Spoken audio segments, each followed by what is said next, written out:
What shocked me most during the long ballot scandal wasn't that it happened. It was that Canada's state-funded broadcaster gave a platform to the very activists driving the harm and then went above and beyond not the call of duty, but the call of incompetence by spreading misleading fake facts that prevented Canadians from learning about the real democratic threats of long ballots.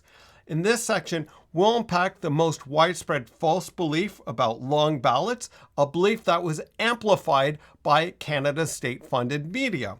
Then we'll lay out the science-backed explanation that reveals why this practice is dangerous and needs to be addressed as soon as possible. On the 9th of May, the Canadian Broadcasting Corporation put out an article, and they called it a fact-checking article. It says, here are the facts. When you call something a fact, you should probably fact-check. Now, I have a problem with this article, so let's go into their argument. When I say that they spread misinformation, it's actually specifically David Michael Lamb, a senior producer in the CBC, who spread disinformation. Out of 86,655 votes cast in Carleton, Poilievre and Fanjoy together received more than 96% of them. Okay, that's fair. Based on that, it would appear, passive phrased sentence, it would appear to who? Objective truth, the consensus of science, or the author's personal opinion. So let's cross out it would appear, and we put, in my personal opinion, that people were able to find the name they wanted despite the long ballot. None of the protest candidates got more than a few dozen votes. So technically that's correct, right? There's nothing wrong with that. But here's the problem. What Michael Lamb is doing is using a straw man fallacy combined with a red herring fallacy. So the straw man fallacy is where you attack a weaker argument and ignore the stronger argument. So the weaker argument was one that was actually technically correct. So those votes did not equal enough to have changed the outcomes. And we know that there are all sorts of misvotes that are normal in an election. However, the steelman argument is that it's position bias that's the strongest effect, and one that has been studied for over 100 years. And that's the one that can easily have changed the outcomes. And I have no idea why they would ignore this. And I had to go to AI and make a cartoon to sum up how I feel about what's going on. Because not only was that a straw man argument, but because this is coming from a senior journalist in the CBC in an article that's called Facts, right? Like facts means you've done fact checking, that this was actually an act of misleading the public, taking them towards a superficial minor explanation while ignoring the actual stronger explanation and the one that we want to deal with.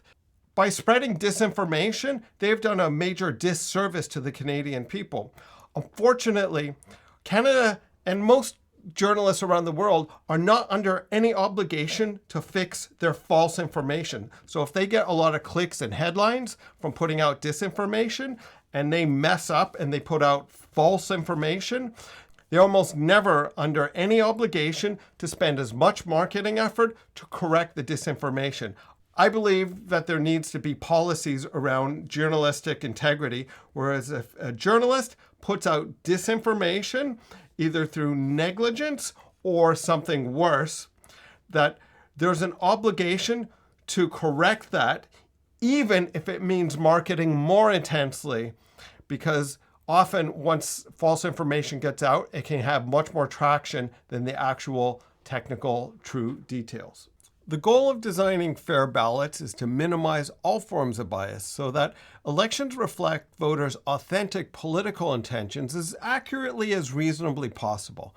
In theory, ballots should be completely bias-free, but in reality, that's impossible. Instead, we make trade-offs to get as close to this ideal as we can reasonably get under the circumstances. What I hope is now clear, long ballots make almost every problem worse. There's no scenario where they can improve fairness.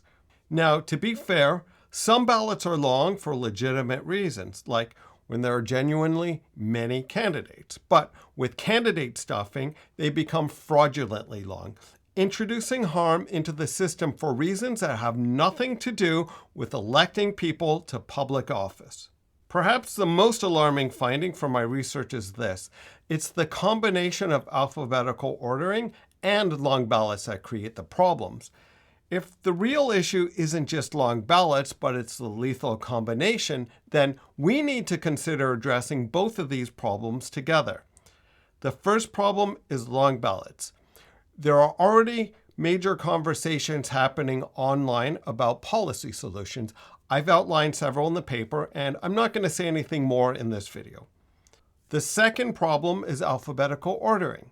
This controversy might have revealed a flaw that we didn't even know existed. It's possible that alphabetical ordering has been subtly changing elections for decades, and we just didn't even notice.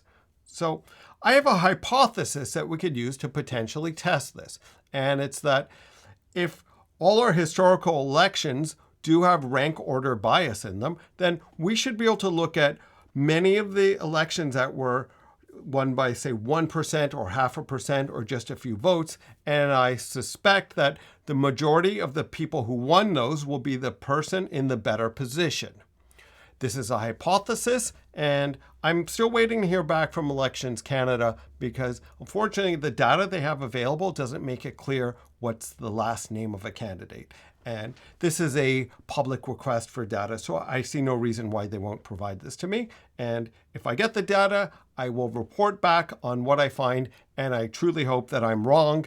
If I'm not wrong, then it will definitely be a little bit more ammunition for policy change coming along the way. So either way, randomization is a very good policy that should be thrown on the list of options. What role should the media play? So Canada's public deserves a media that fosters viewpoint diversity, not one that amplifies a single ideological narrative. Coverage of the long ballot issue shouldn't be dominated by groups like the Longest Ballot Committee, who use their political platform to shove their version of democracy down the throats of every Canadian. Instead, the media should consult experts who can bring in different perspectives. I'm just one of many people with expertise in this area. There's no shortage of people, and there are in fact even entire organizations, yes, nonprofit organizations that are dedicated to dealing with these issues. So the fact that they didn't include anyone with my background, to me, looks like either negligence or something hopefully not worse. If you found this video helpful, please consider subscribing and giving it a like. And I hope that you found this helpful, and we'll see you in the next one.